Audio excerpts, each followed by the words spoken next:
Na ninyo, January 5, yan ang pataas ng pataas ang may COVID uli sa atin. Anong palakpakan? Emily Omar, salamat po, palakpakan. Grabe ho, ayan na ho. Mula January 5, 937. January 6, pataas ng pataas. January 10, 1,906. Hindi pa tayo magigising? Ay, wag na, ayaw ninyo. Gusto nyo mag-translation dyan sa gitna ng daan. Sige, go. Mostly due to the holiday and kasi nag-decreasing testing during the holiday by more than 40% decrease. So ngayon, parang bumabawi. Kumaga, parang inutang natin ng holiday. Mababa yung cases. Ngayon, bumabawi. Pero in addition to that, may possible surge pa na mangyayari. Sa katunayan, umabot na sa 1.13 ang reproduction number ng COVID-19 sa Metro Manila. Ibig sabihin, mahigit sa isang taong maaring mahawa ng sakit, bagay na maiwasan sana sa pamamagitan ng social distancing. Ayan, alam nyo, ang importante dito ay hindi yung numero na dumadami. Ang tinitingnan dito yung growth rate, yung 1.13. Dati kasi below 1 eh.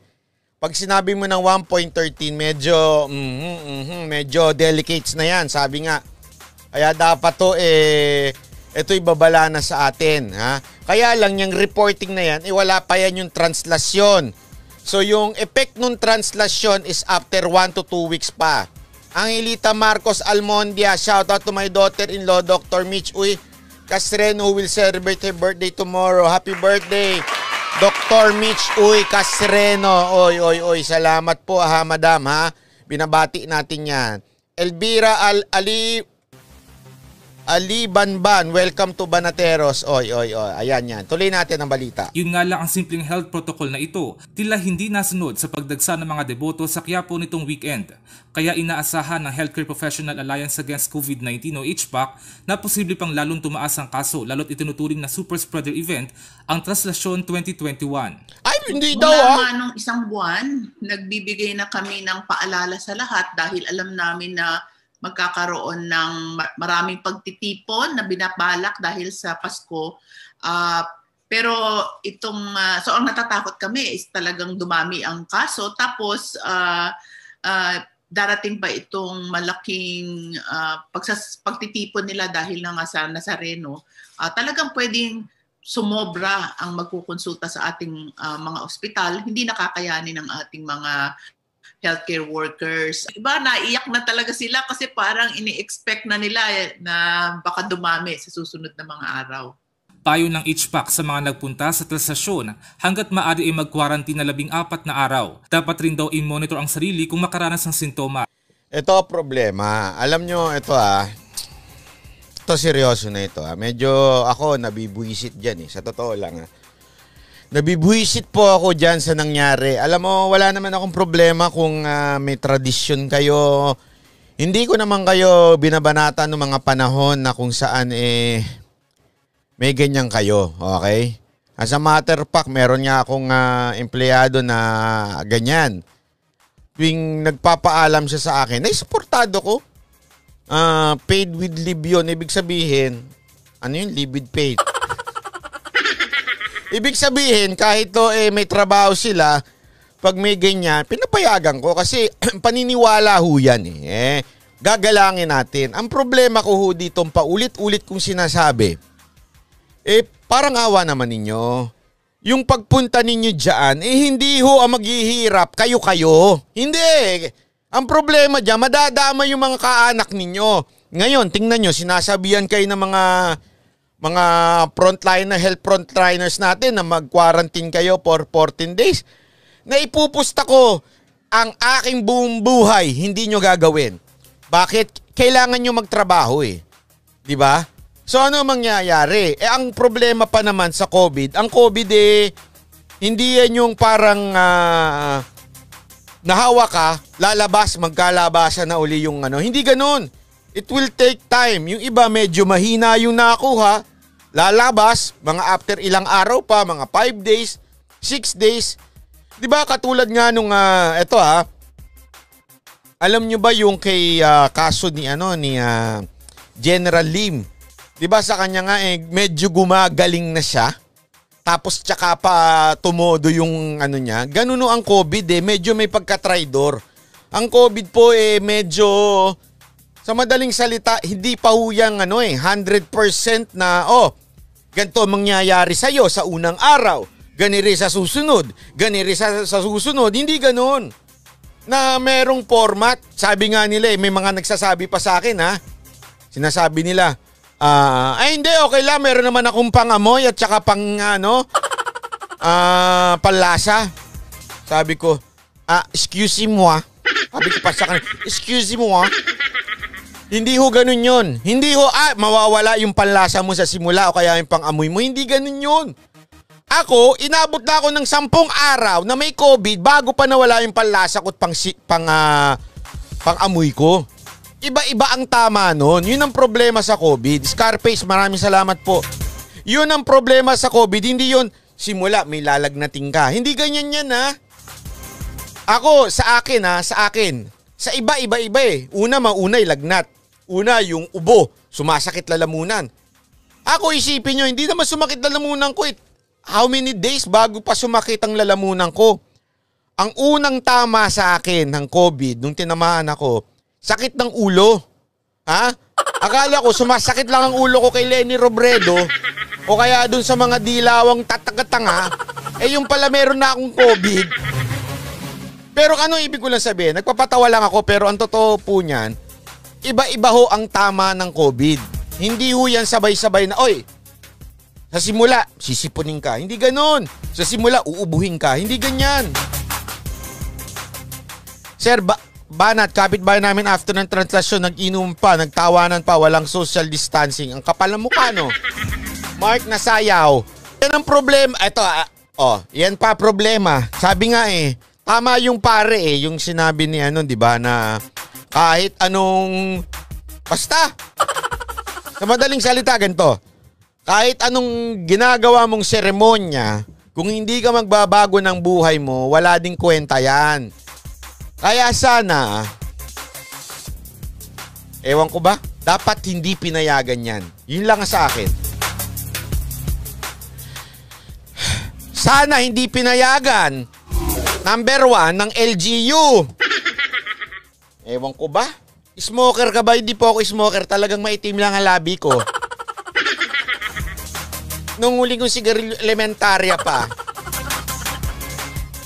Okay. Ito. Ay, Teresa Hack, kaloka hoy, mga pasaway, sumunod naman po sa batas.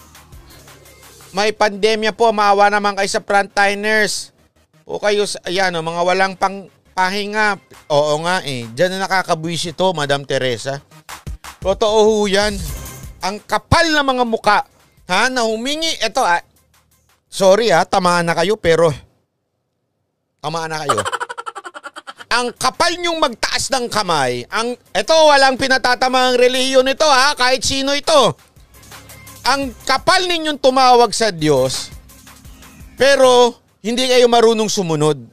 Ito sa lahat to Hindi ko isang relihiyon to ulitin ko, hindi sa isang relihiyon to Sa lahat ito, ang pinakaayoko sa lahat, yung dalawang buhay. Anong dalawang buhay? Iba ang buhay sa loob ng simbahan, iba ang buhay sa labas ng simbahan. Yan ang pinakayoko sa lahat. Yung sabi nga nung isa, pagkatapos mong manalangin, ayun, pag-uwi, inuman.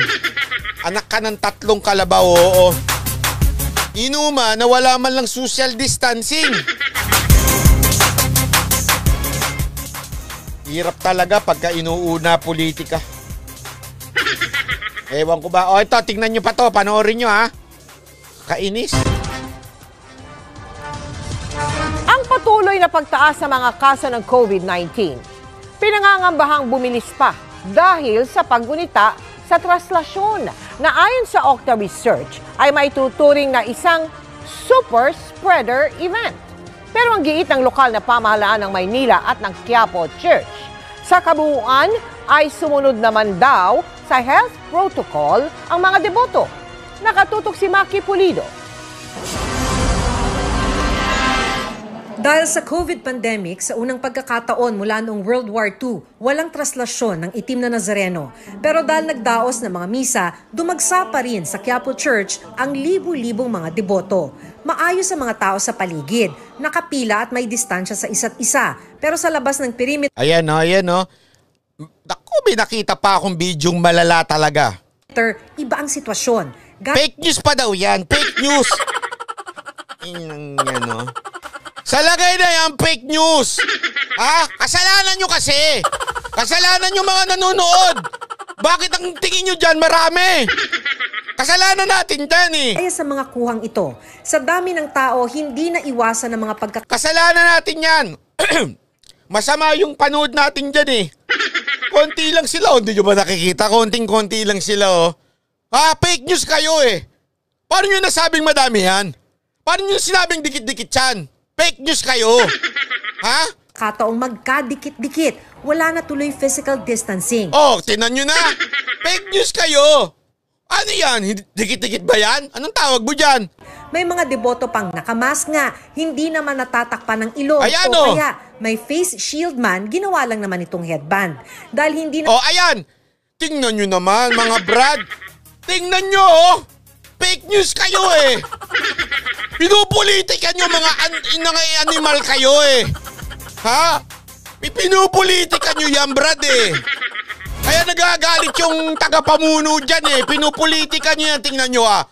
Konti lang yan eh. Ha? Konti lang yan. Anak kayo ng mga tutsang kalabaw dyan. Fake news yan. Ha? Ginagalit nyo yung tagapamuno dyan sa lugar na yan eh. Scarface, maraming salamat ha, palakpakan. Anak ng tutsa yan, no? Tingnan mo naman, no? Oh, tas magagalit kayo, sasabihin nyo, namumulitika kayo eh, mga indot kayo eh. Politika yung ginagawa ninyo. Anong tawag mo dyan? Oh, konti-konti lang yan, mga 5 lang yung nakikita ko dyan. 15 pala, 15 lang yan. Tingnan nyo, 15 lang yan. Anak kayo ng mga Sunod animal. ang 3 basic health protocol na distancing, mask at shield. Oh, tingnan nyo na. Oh, anong tawag mo dyan? 3 lang yun nandyan, hindi mo nakikita. Oh, itong isa walang mask. Oh, hindi mask ya. Yung nakaprint lang niya dyan, yung bibig lang niya, kaya parang walang mask. Fake news kayo, mga animal kayo. Pinupolitika ninyo. Ha? Hindi malayong may nagkahawaan na raw dito. Posible ho na super spreader event siya. Tingnan nyo, oh. Ha? Nakita nyo ba yon? Yung mga face shield nila? Ayos naman na sa mukha nila eh. Nagkataon lang may bibig sila sa ulo.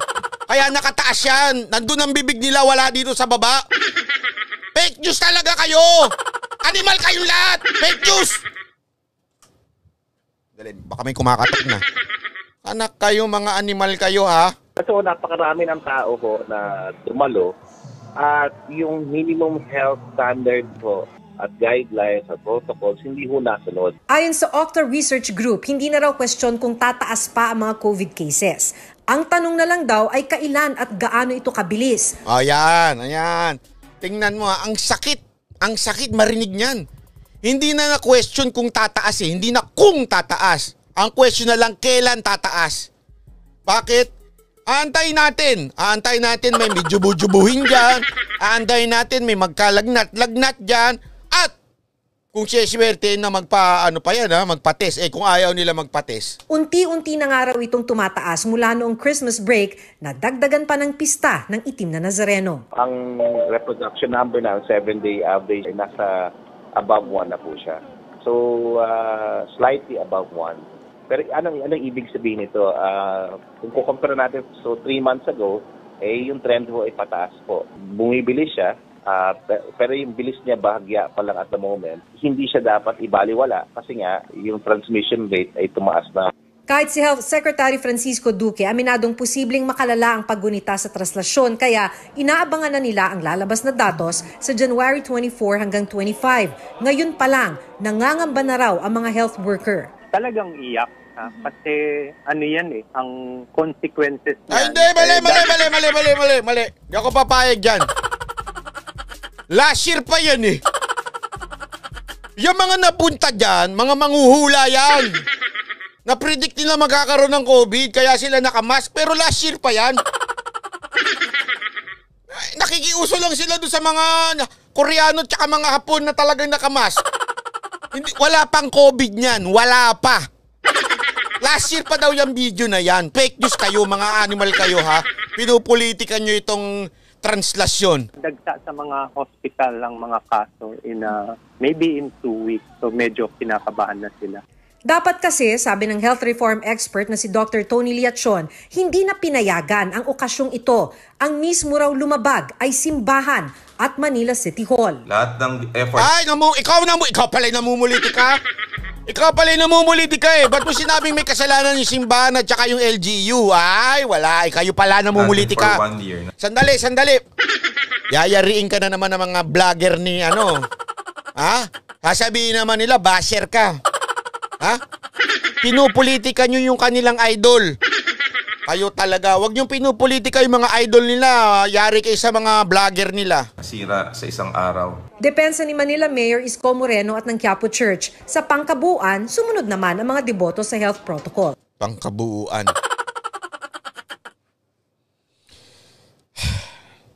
I hate it. While it is not a perfect situation, but generally for at least more than 36 hours of maintaining discipline in the area, at least generally it was sustained. We are not the spreader of virus. We are a spreader of good news. Anak!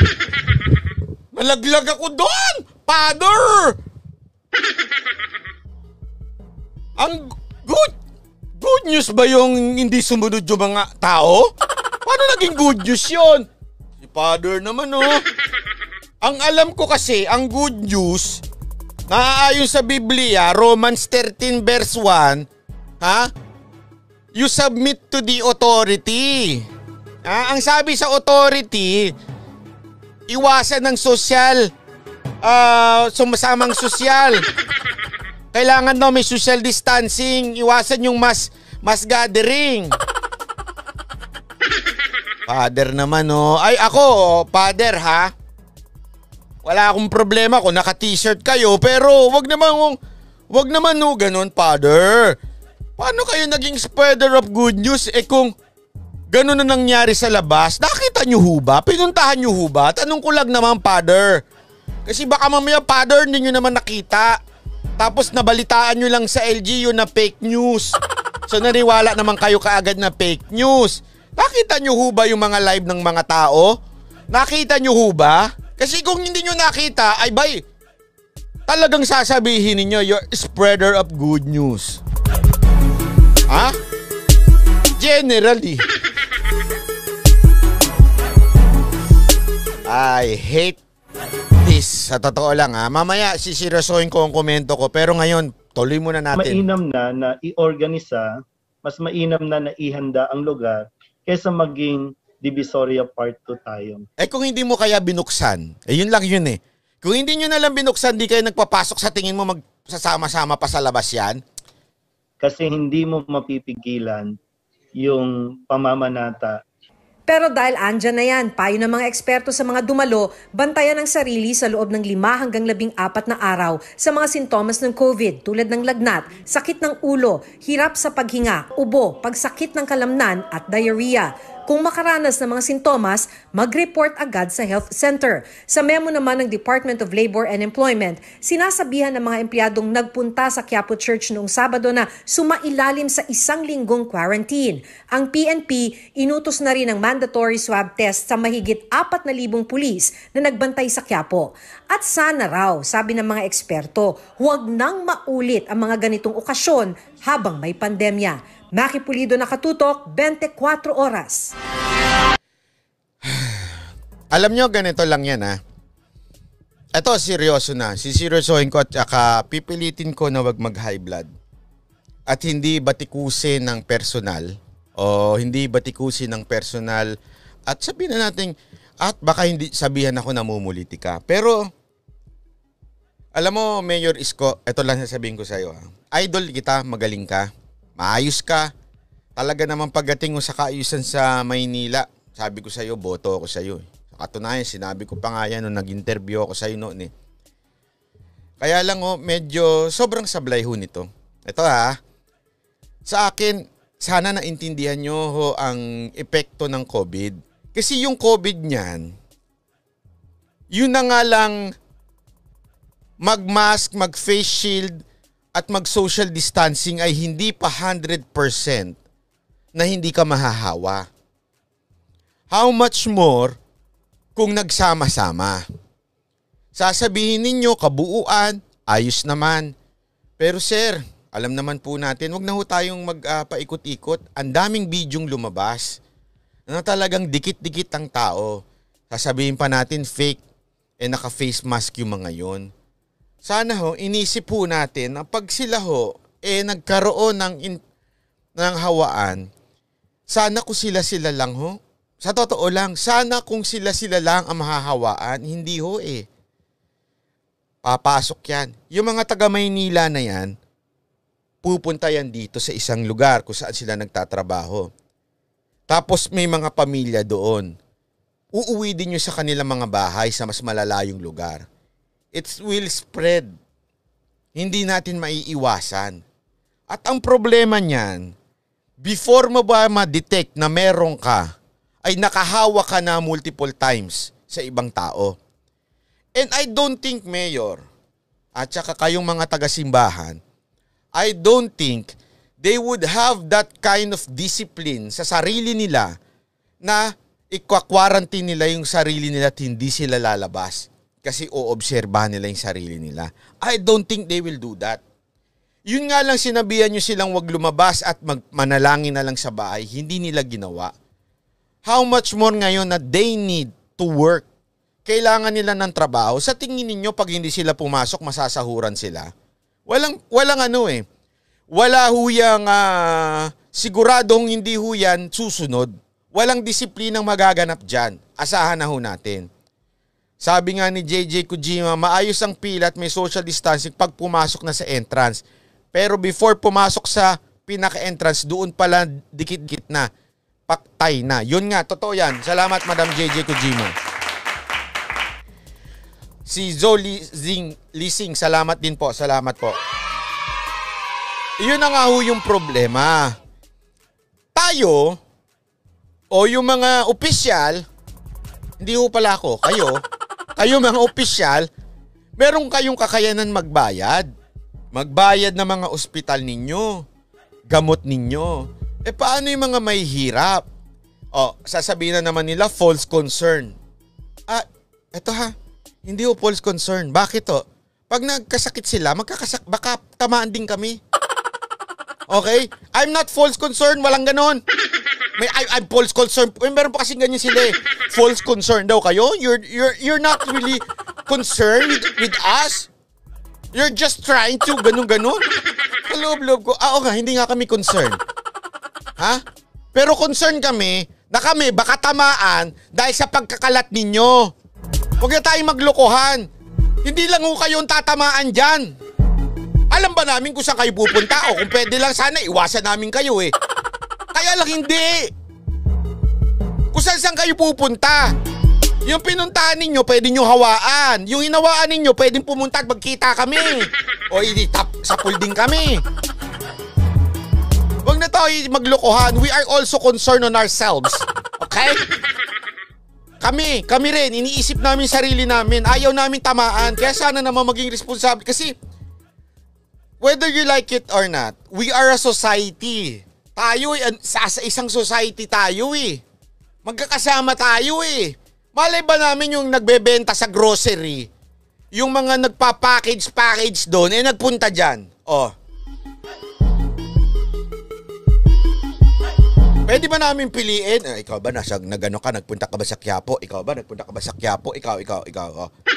Kahit sa ilang tatlo, sabihin natin hindi nagpunta sa Quiapo, pero baka naman may nakasama sila nagpunta sa Quiapo. Hindi nyo ba iniisip yon?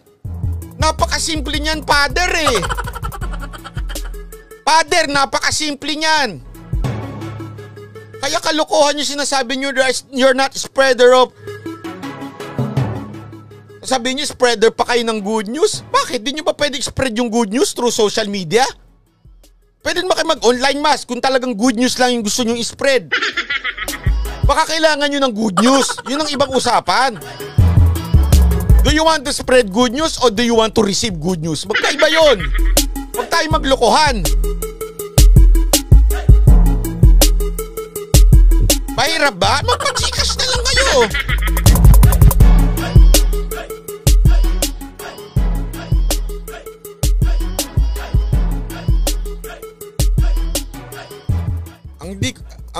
Sabi ko nga idol ko pa naman to si Mayor Isko. Sa totoo lang, gusto ko to si Mayor Isko. Pero to, nakakita ko iba Iba opinion ko dyan Bakit hindi niya pinanindigan na wag ituloy yan? Why? O why? Bakit kailangan niyang... Hindi ko alam. Ito I hope I'm wrong. I hope. Mali talaga ako. Sana. Pero bakit hindi nyo pinanindigan na kansilahin yan? Hindi ituloy yan? O gumawa kayo? Kaya nyo Kaya lang bakit tayo parang napadala?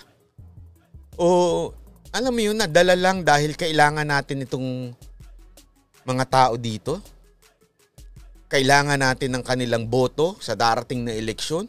O kailangan natin ng simbahang Katoliko para hindi tayo batikusin? O kailangan natin silang tulong? Hindi mali.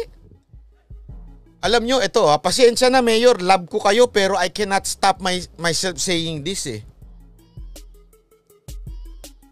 Marami pa naman akong kakilala na nasa paligid ninyo. Pero dito, ipinakita ninyo na parang, asan yung concern nyo? Yun lang sa akin Asan yung concern ninyo? You know na hindi posible na mga ito mapigilan. Oo, doon sa loob ng simbahan kaya. Doon sa loob. Pero doon sa labas. Yun ang problema, Mayor Alam mo, ito lang sa akin, Mayor Ito lang. Instead of saying na pinupolitika kayo, Mayor, hindi ako namumulitika sa inyo If I want, at sa totoo lang, I want you to be the president sa susunod. Hindi man na sa 2022 Sa mga susunod, hindi ko kayo pinupolitika. Love ko kayo. Love ko mga taong nasa paligid ninyo. Pero masama Masama talaga yung nangyari.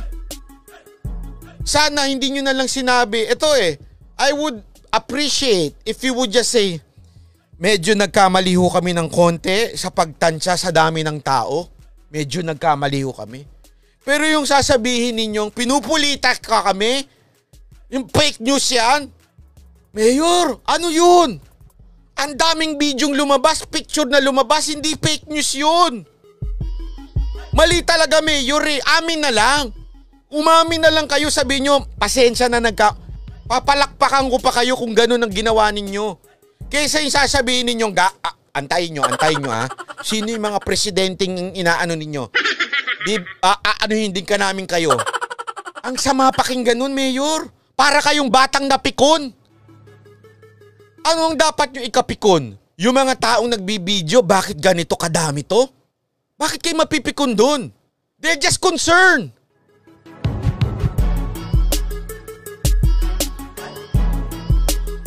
Sabi nga nitong Mark na sayaw, di na ako lumabas ng bahay after ng inuman ng mga deboto.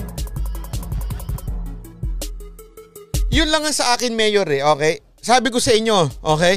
I will not remove my support. Okay? Hindi ko tatanggalin yung suporta ko sa inyo. Mali-mali man ang English ko.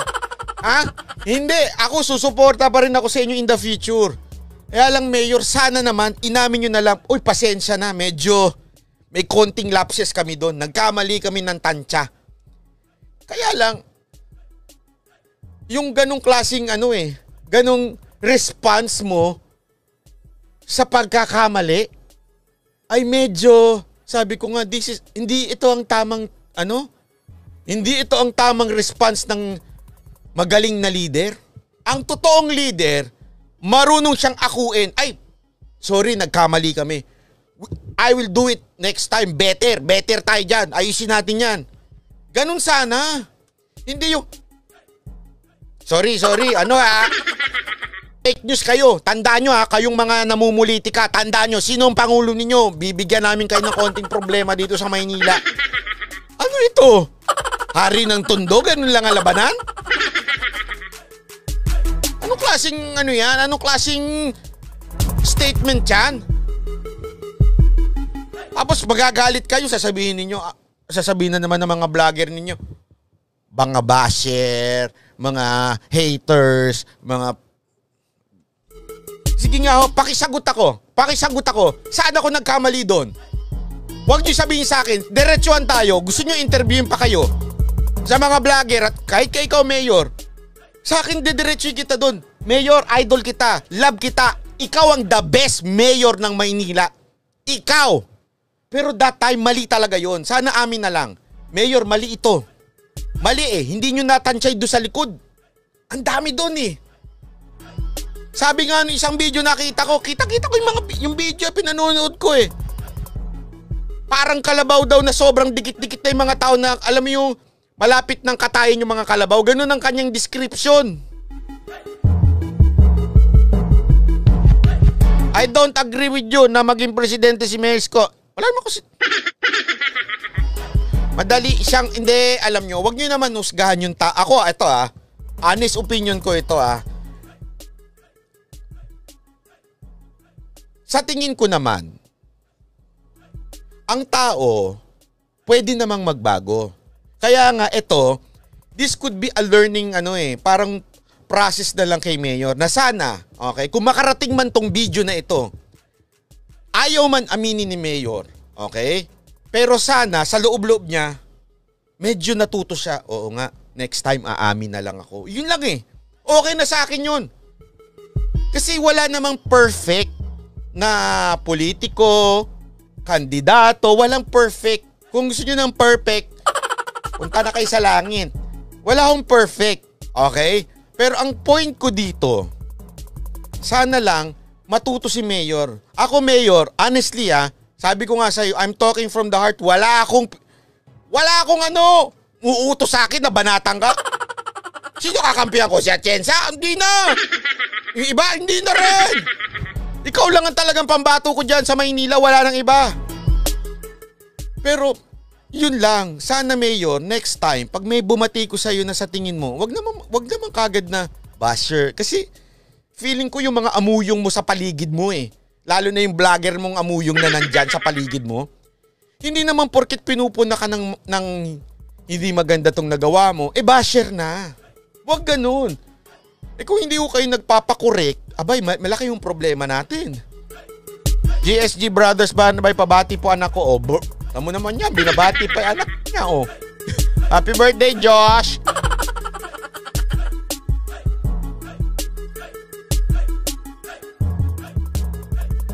Yun lang. Ako, ulitin ko sa mga nakikinig hindi ko to sinasabi para i-withdraw nyo yung support nyo kay Mayor Isko. Ang akin sana makinig si Mayor Isko. Yun lang. Alam ko I'm just a simple vlogger. Sino ba naman ako? Ako lang naman si Banatbay. Wala naman akong kwenta-kwenta. Pero kung makikinig sana si Mayor Isko, I think he could be a better leader. Si Mayor Isko, meron siyang leadership skills. Ang magiging problema ni Mayor Isko, pagdating ko sa tingin ko lang Mayor Isko, makinig ka na mabuti. I know, simpleng vlogger lang ako. Pero ang magiging problema mo in the future, yung hindi ka nakikinig sa tao, yun ang magiging problema mo na feeling mo kaya mo na lahat. Magaling ako ang pinakamagaling. Malaking problema mo, Mayor, pag yan. Kasi you have to listen to people. Huwag kang makikinig lang sa mga amuyong. Alam mo yung amuyong? Sip-sip. Alam mo yung tawag sa sip-sip? Kahit mali na, sip-sip pa rin ang sip-sip. Kahit mali na, sige, tama ka lang, Mayor. You're the best. You're the best. You're the best. You're the best. You're the best. Wala kang ginawang mali. Tama yung ginawa mo. Tama yan. Huwag ka makikinig sa mga ganun. Hindi ka mag-i-improve. Sayang. Yun lang naman yun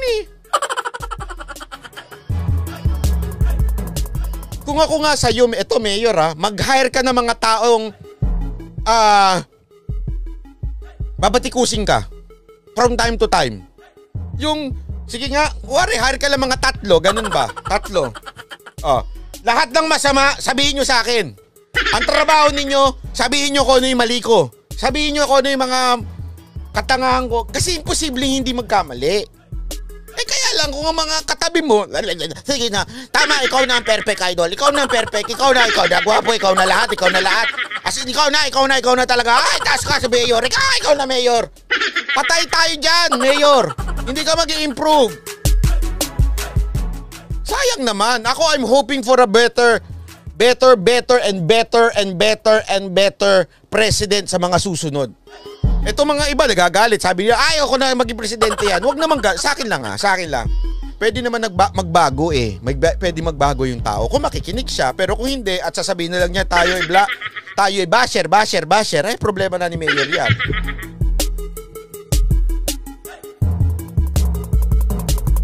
Fernie Macas, tama sabi nyo. Correct by, just own the mistake, apologize and move on. A good leader take responsibility, especially the mistake under his administration.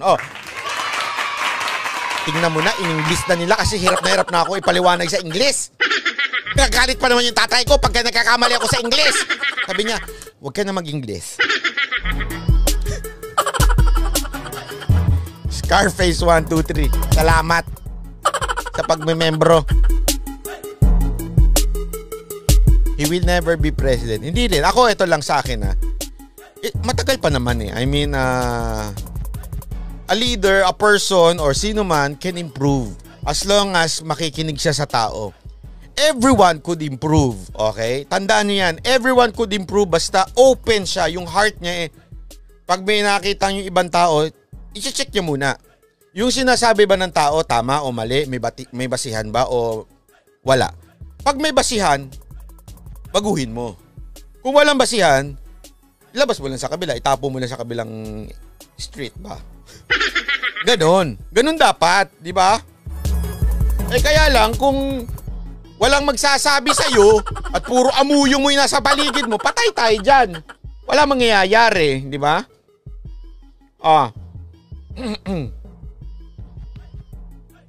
Ito pa, ito lang naman Makinig lang. Umakyat ang bilang ng COVID-19 sa Cebu City pagkatapos ng holiday season.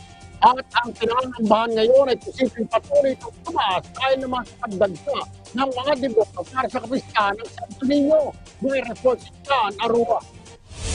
Pero sumipa ang kaso ng COVID-19 sa Cebu City sa nakalipas na 10 araw. Umabot sa 257 ang naitalang active cases ng COVID-19 sa lungsod simula January 1 ngayong taon. Sa kabuuan, nasa 370 na ang aktibong kaso ng COVID-19 sa lungsod matapos nakapagtala ng 49 kahapon. Ayon sa DOH, epekto ito ng holiday celebration nitong nakaraang Desyembre. Ikinababahala rin ng kagawaran ang posibleng pagtaas ng kaso ngayong pista ng Santo Niño kung saan libo-libo mga deboto ang dumadagsa sa mga aktibidad ng simbahan. We need to be more mindful and to be dapat tutukan natin. We have to be very, very careful. Nakipag-ugnayan na rin ang Cebu City Government kay Secretary Cardito Galvez Jr. na siyang itinalagang vaccine czar sa COVID-19 para sa planong pagbili ng lungsod sa bakuna kung saan aabot sa 500 million pesos ang pundong ilalaan ng Cebu City Government. Akong gibutang sa annual investment plan is 500 million. But in my conversation with Secretary Galvez, he told me that Cebu City is one of the priorities. Sa kabila ng pagtaas muli ng kaso ng COVID-19 sa Cebu City, paulit-ulit na panawagan ng pamahalaan sa publiko na huwag maging kampante at sumunod sa panuntunan. Mula sa PTV Cebu, John Arua, para sa Bayan. Ayan. Alam nyo, ito nga yung sabi nga ng iba ang isang bagay ng kinagandahan pagdating kay Mayor Rodrigo Duterte, nung siya pa dating mayor, siya ho'y nakikinig. Madalas ho daw yan na nakikipag-usap sa mga tao Sa katunayan nga ho, kwento sa akin ito ng mga taga Davao noon. Nag-opisina pa nga daw yan sa baba mismo ng City Hall. Hindi ho sa loob.